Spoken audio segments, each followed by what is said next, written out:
While Stephen King may not necessarily be my all time favorite author, he is my favorite storyteller. When I think about all the hours, days, weeks I've spent reading his fabulous books, my reading life would not be the same without the King. So he gets the crown as my favorite storyteller. For sure, I've read a lot of his books. And in this video, we're going to talk about my top 10 favorite novels. So, no short stories here, no collections, just books, just novels. Stephen King is, of course, beloved by so many because of the fact that he's able to set a mood, write characters in a way that you immediately attach yourself to them. Even if his endings have sometimes let me down, I've always enjoyed the ride. He is one of a kind. He is able to write small town Americana like no other.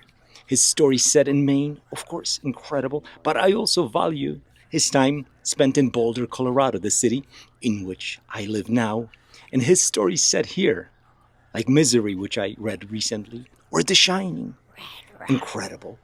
But also the variety of genres that he writes across. He's not just a horror storyteller. He's got science fiction, fantasy, some literary stuff. He is really versatile. So let's go on a ride. Let's talk about my top 10 Stephen King books. Let's get out from underneath my house. I was looking for a place to record a video that would be scary, but this is just disgusting. All right, at number 10, a workout of a novel, over 1,000 pages in this behemoth. 2009, Stephen King writes Under the Dome. A science fiction story, very simple premise. Small town, Maine, October. We quickly get to know the folks who live in the town. We start to care for them, and then, boom, a force field, an invisible shield, a dome, cuts this town off from the rest of the world. It descends onto the town, killing some people. Planes crash into it before everyone in the world realizes what has happened. Simple premise. So these folks are isolated. This is where things get really interesting. The society within the dome starts to function in a unique way, starts to break down in some ways, obviously. There are people who are trying to keep things running. There are those who are trying to benefit. It's a fantastic story. It's a bit of a Lord of the Flies in a very interesting setting for sure. So this is definitely not a novel that everyone will enjoy. It's a long read. Not a slug though. This was very interesting. The reason why this book isn't higher on the list is because of the ending. The ending let me down. I know some people enjoyed the ending. It let me down for sure. I didn't love it.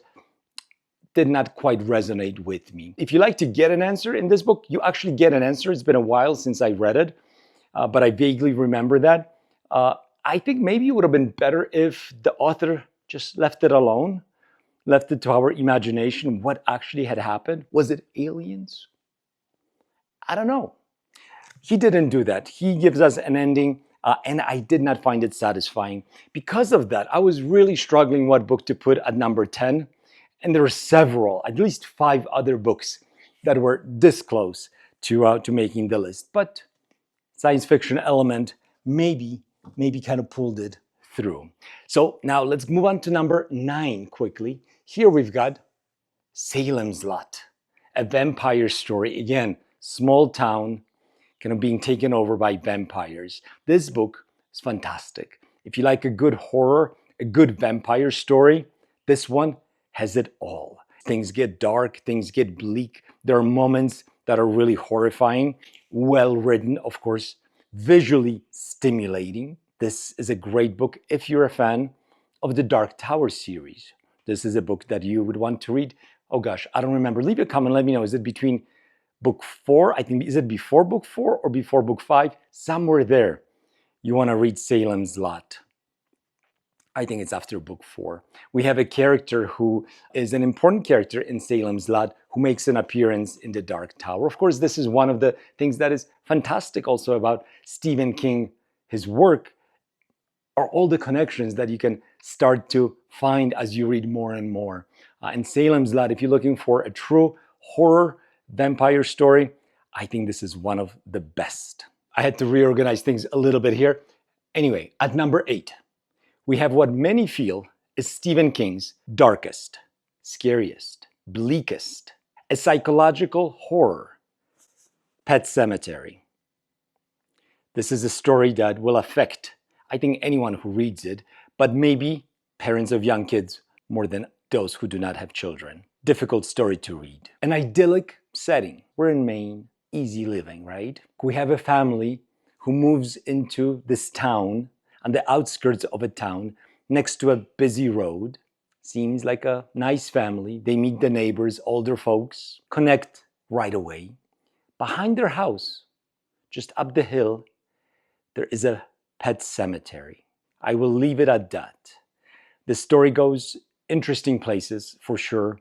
Stephen King, original ideas. His mind works on several levels. And there's certainly in this book supernatural element, dark. But there's also this human element of grief, which I think in this story particularly affected me more than the supernatural element. So this was number 8. At number 7 is The Shining, which I don't have here. I don't know where my copy of The Shining is. Have you had these situations where, like, you have a book and then it disappears? It's like that, left sock that you cannot find. I don't know where The Shining is. But The Shining is an amazing story. I mentioned the Boulder connection, the Colorado connection. King lived here in the 80s for a bit, and he was inspired by the landscape. And The Shining, of course, is a fabulous example of just that. Stanley Hotel in Colorado here was a place that King visited and got an idea for a book about a scary hotel character in the story. And we have a family with a child who has special powers, The Shining. He's not the only one, as we'll find out reading the book, who has this power. The father, who has some issues, gets a job overseeing the hotel through the winter, staying in this place high up in the mountains when no one is going to be there for months. So he brings his family. It's a perfect setting for him because he's a writer. He wants to write a book. So he's going to just keep an eye on the hotel and write his story. But of course, that's not quite what happens in The Shining. We quickly realize through the eyes of this family, through the eyes of the young boy with The Shining, that there are some dark forces that linger in this hotel when everyone leaves for the winter. It's a scary story for sure. It's an evocative story, full of great images, action, human drama for sure, spiral into an abyss of mental illness. This is, as probably everyone knows, happens to the father. Of course, the movie by Stanley Kubrick is so famous. Some like the movie more, some like the book. They're quite different. If you've seen the movie but haven't read the book, it's a good idea to read the book. The source material, right? The book is always better, just about, in my opinion. I like the movie. I love the book. Amazing read, especially in the winter when it's cold. If you happen to be in a cold place like Colorado can be. This winter, it was 80 degrees in January. We had no winter. It's been weird. But typically, we get lots of snow here. And it's a perfect time to read a book like The Shining. I loved it. Just let me know where it is. I gotta find it. Anyway, so that was number 7, right? Should put Pet Sematary. So at number 6, we have, I'm gonna pull it out, we have The Drawing of the Three. I think originally, Drawing of the Three was supposed to be number 7, and Shining was supposed to be number 6, but who cares? Drawing of the Three. So now here's my story with The Dark Tower. I started The Dark Tower by reading The Gunslinger years ago. Read Gunslinger, I didn't love it. I wasn't really hooked. I stopped. As years went by, I decided it's time to revisit The Dark Tower. I've heard good things about it. This mix of genres that the series is intrigued me. I reread Gunslinger, still didn't love it, but I liked it more than the first time, for sure. Gunslinger is not on the list. However, book two in the series, Drawing of the Three. And the reason why it's this high on the list is because this is where I fell in love with The Dark Tower. What a fantastic story. And of course, this is book two in this sweeping epic that Dark Tower is. So I'm not going to go into many details, but here is where we're introduced to some of the amazing characters that we get to know and love and cry with throughout the books of The Dark Tower. This was the one that really got me hooked on The Dark Tower, made me fall in love with the series. We start to see the mix of genres. There's definitely fantasy, Western vibes, of course, science fiction also in these stories. The Wastelands is maybe the one where we really see it, the science fiction elements, but it's a mix that is effortless. Stephen King is able to take these genres, mix them together, and comes up with something wholly original. Another aspect of The Dark Tower that is unique is the meta element also that he employs in it. So if you haven't read The Dark Tower, this isn't obviously a pitch for you to read book two. Dark Tower as a series is amazing. Consider picking up The Gunslinger. It's a short book. And just remember, if you finished it and you don't quite love it, continue on to The Drawing of the Three. I think you'll thank me for that. Leave a comment down below. Let me know if you agree with that statement. So now, where are we? I'm lost. I think we're at number 6 now. Or is it 5? It's 5, right? It's 5. Misery. Stephen King puts two people in a house, in a room, together, and fireworks happen. The creative process of writing happens. It's a book within a book. I reread it just recently and I could not put it down.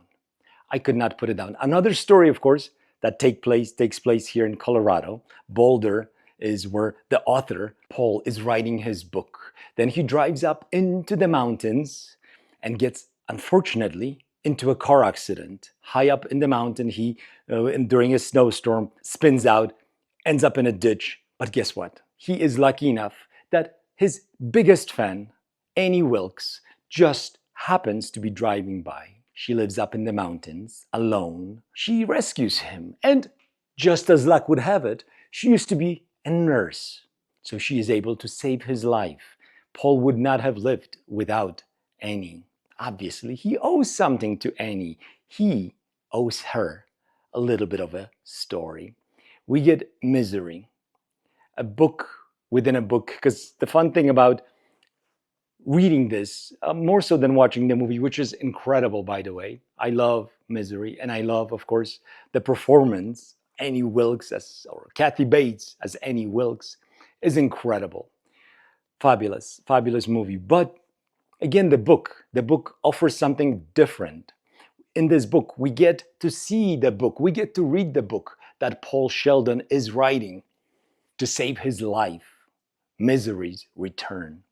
I loved this story. And if you haven't read any Stephen King, well, this is a good one, I think, to start. It's got a lot of his great elements. It's funny at times, gripping, dark, of course. No supernatural elements here. I don't think that's any spoiler. This is just a straight up thriller, I suppose. Although, on a human level, there's quite a bit of horror and horrific stuff that happens here. More in the book than in the movie. Stephen King, I think, at his best. Let me know. Leave a comment down below about Misery. Let me know what your favorite Stephen King book is. I'd love to hear what you think about some of my choices. But at number 4, we will quickly get back to Dark Tower. Wizard and Glass, book 4. This is a book that you're going to either love or hate within the Dark Tower. It's right in the middle. And I loved it. But it's a book that pauses the action of The Dark Tower. The storyline slows down, and the gunslinger Roland tells a story, tells his backstory essentially. A story of a love, a romance. It's beautiful, it's touching, it's gripping, it's dark. I love this book. This was my favorite book in the Dark Tower series. And yeah, again, I'm not gonna talk much about the action that takes place in this book because it's book 4 in a series, but amazing. I love every book, just so you know, in the Dark Tower, some more than others. And by the time I finished all of Dark Tower, I understood how important the gunslinger is. And yeah, the ending of Dark Tower is fantastic. So we talked about in my opinion, we talked about the fact that Under the Dome, the ending, in my opinion, was a little bit lackluster. And a lot of people say King's endings aren't great. Well, this book is amazing, and this story has a great ending, in my opinion, a fitting ending. Anyway, so now we get to the top 3, guys. Top 3. Difficult to really say how they should be ranked, but I will say at number 3, easily could have been higher, is It, Stephen King's It. Here's a book that everyone knows about. Perhaps, is it his most famous? I think so. I think so. I should have looked up on Goodreads what's the number 1, the highest ranked, or the most read, most ranked book on Goodreads. But I imagine if it isn't It at number 1, it's at number 2. A dark story of a small town where bad things happen. Everybody knows about the clown Pennywise, but the horrors of Derry, the horrors of a small town, are the things that linger, the things that are just beneath the surface, the things that happen behind the closed doors where no one knows and no one reads about in the paper. And the kids that we meet in this story, in It, they will stay with you forever. The kids, of course, do grow up. This is a long book, and we see them come back to fight evil once again in the town of Derry when they're adults. Not everything about this book works. There's a famous scene that nobody really understands why it's in the book. I can overlook it. King obviously had an interesting life himself. His journey through alcohol and drug abuse speaks volumes, but his imagination and his ability to connect us to the characters in a book like It are just second to none. Fantastic story of a small town overrun by the ultimate darkness, ultimate evil, evil that enjoys hurting kids. Is it slightly too long? Perhaps, but I could not put it down. So that means with It at number 3, we have few choices to go with at number 2. And why do I not see my number 2 choice? Oh, I see it now. I see it now. It's The Stand. At number 2, I have The Stand. I think the reason why ultimately this is number 2 and It is number 3 is because this was my introduction to Stephen King. I remember being in high school, 10th grade. That's when I read this book. My English was still lacking. I was just a couple of years in US. But I picked up The Stand. I started reading it. I was mesmerized. I remember cutting school to read this book. I remember sitting in a park, on a park bench, reading this book for hours, and the world just disappeared. I remember sitting on that bench in the 10th grade and reading about our protagonist trying to escape Manhattan, trying to escape New York through the tunnel in which there is a pileup of cars, one car on top of another, dead people everywhere, darkness. He's wading through the cars. I was so scared, sitting in a park on a perfectly beautiful day, in a gorgeous setting. This was in Forest Hills, Queens. I went to Forest Hills High School, in case anybody out there knows what I'm talking about. And I remember just being swept away. I could not stop reading this book.